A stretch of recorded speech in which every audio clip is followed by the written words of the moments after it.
get this thing rolling, though. Glasses in session. We go to the Glasser guest line. Check in with Chase Kiddy. Make sure you guys give Chase a follow on X at Chase A. Kiddy, writer for BetMGM. Chase, great having you on the show, man. Excited to talk some college basketball with you. Before we get into some of the games tonight, I want to get your thoughts on just some of the teams around college basketball. And we'll start with one that we saw last night, and that's the Kansas Jayhawks, man, because it's been a long, long time since we've seen a Bill Self team struggle this much like this Kansas Jayhawks team is at this moment. This was the preseason number one team. You know, they had a nice non-conference. They were playing pretty decent the first couple months. But now, Chase, I mean, the wheels have just kind of fallen off for Kansas. Do you feel like that they can regain anything at all, or are they just too lost at this point?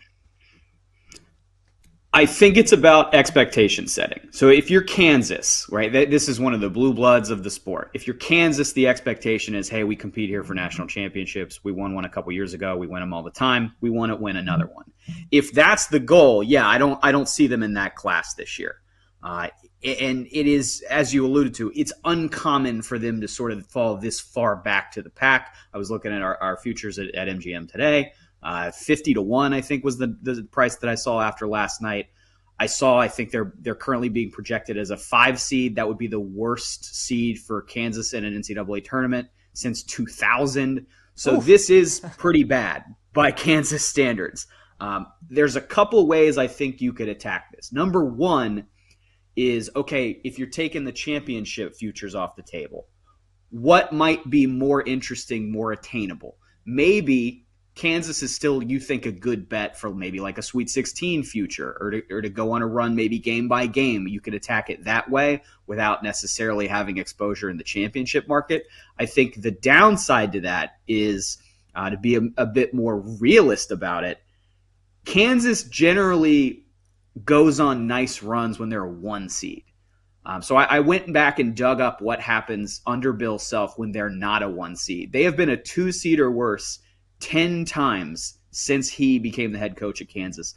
3 of those 10 times they made the second weekend of the tournament. 7 of the 10 they crashed out in the first week. So history says, if you're playing the numbers, not only are they not a national title contender at this point, maybe they might get bounced pretty early, and you might not want to dance with the exposure anywhere in the futures market with them altogether. Some really good research and some really good data there on the Kansas Jayhawks. Chase, let's talk about the Big Ten. I feel like this has probably been the most wide open Power 4 conference in college basketball all year. I think if you wanted to tell me Michigan was the best team, I think there's a case. If you wanted to tell me Wisconsin was, if you wanted to tell me maybe Purdue, maybe even Maryland with the way that they're playing, at this point, who would you say is the best team in the Big Ten in your eyes? Yeah, wide open is exactly how I would describe it. I think regular season, right now, you ask me who the best is, I'd probably say Wisconsin. I think they've looked good recently. 14-0 in non-quad 1 games. 7 quad 1 wins is tied for the best mark in the conference, alongside, I think, UCLA, which I had to remind myself is a Big Ten team still. If you're looking at tourney futures, I think I'm more interested maybe in Michigan. I think they profile more as a team that's capable of going on a good run. They also profile more as a team that's capable of getting upset by a lower seed. So kind of pick your poison there. But top 25 adjusted efficiency in both offense and defense. That's one of those things you want to look for when you're thinking about teams that can go on nice runs in March. And 5 of the 6 losses that they have were 1-possession games away from home. They haven't lost a home game yet this year. So I think, if anything, that's a regression candidate and one that profiles well for March. I'll take Wisconsin today. I'll take Michigan next month.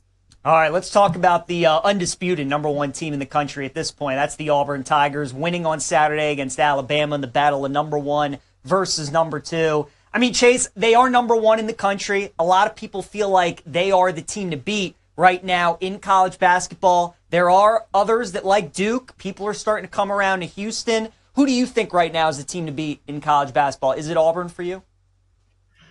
I think it's pretty hard not to say Auburn. I think they just look the best game to game. They're super polished. The market says Auburn. It's not just the polls that have them number 1. They are the current favorite in BetMGM's futures market. I know Duke has the head-to-head win. I take that seriously. Duke has about 20% of the overall handle, at BetMGM, which I also take seriously. Though I do think you have to throw an asterisk in there. They were attracting more preseason attention than a team like Auburn, so that kind of factors into that handle number as well. But when $1 in $5 is spent on Duke, you got to take that seriously, I think. But it's Auburn for me, and I think if Auburn played Duke in a rematch, like I would bet Auburn. I would expect them to win.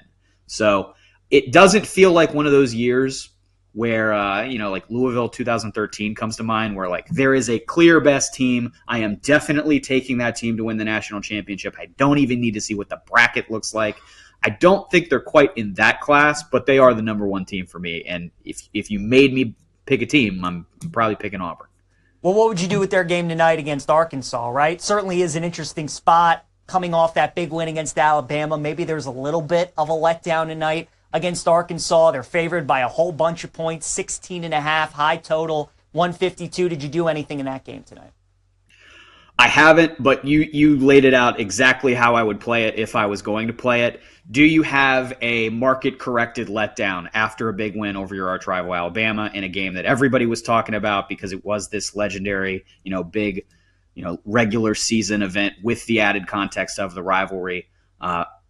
After that, do you get a letdown spot? Even if it's not a quote-unquote letdown, are you now so heavily taxed as a favorite that there is obvious value on the other side? I would go bet against Auburn in the single-game spot because of that, yeah.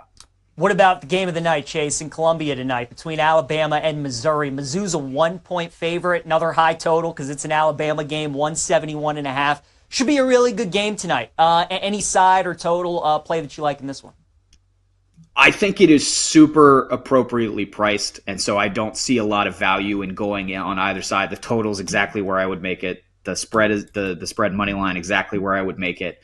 I could understand the case for betting Missouri here, but it's really like a 51-49 split. So in terms of like creating a valuable bet, I don't see a path there. If anything, I'm looking for Alabama futures, like maybe grabbing them at a Final Four price or something like that, because I think the system that Nate runs there is just so consistently going to win in March that you want to maybe get a piece of that futures action.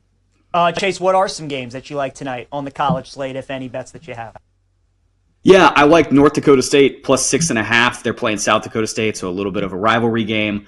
They played last month into January. North Dakota State shoots like crap. They shot 23% from behind the arc. Awful interior defense. I think they gave up like 70% of made shots inside the arc. So just like an abominable game from them in multiple dimensions. And yet they still out-rebounded South Dakota State 36-30. Basketball people, if you're really in the weeds on like defensive rebounding percentage and stuff like that, it is very hard to shoot like crap and still out-rebound the other team. So the fact that they did, I think, speaks to a very obvious advantage they have in the game. I want to say on KenPom, they're like the number one effective field goal shooting team as well. So I think this is a huge regression spot where we get a nice performance out of North Dakota State. The 6.5 points is just gravy. I would also look at them outright in the game. Another one I like, Sunbelt Chase over here. Arkansas State minus 7.5. I think is a number that jumped out at me. This is a battle. South Alabama is the opponent, so this is a battle for first place in the Sun Belt. And you're looking at that thinking, pretty high stakes in this game. Why is one team favored by 7.5 if they're tied atop the standings? And I think it's one of those things where the number kind of betrays that, hey, maybe in the standings, this is a serious matchup. But actually, when you get into the game itself, there are reasons to expect a nice performance from Arkansas State. If you do want to bet that game, I think what I would do, it's already come down from 8.5. I would wait for it to come in a little bit more, and maybe you get a better number.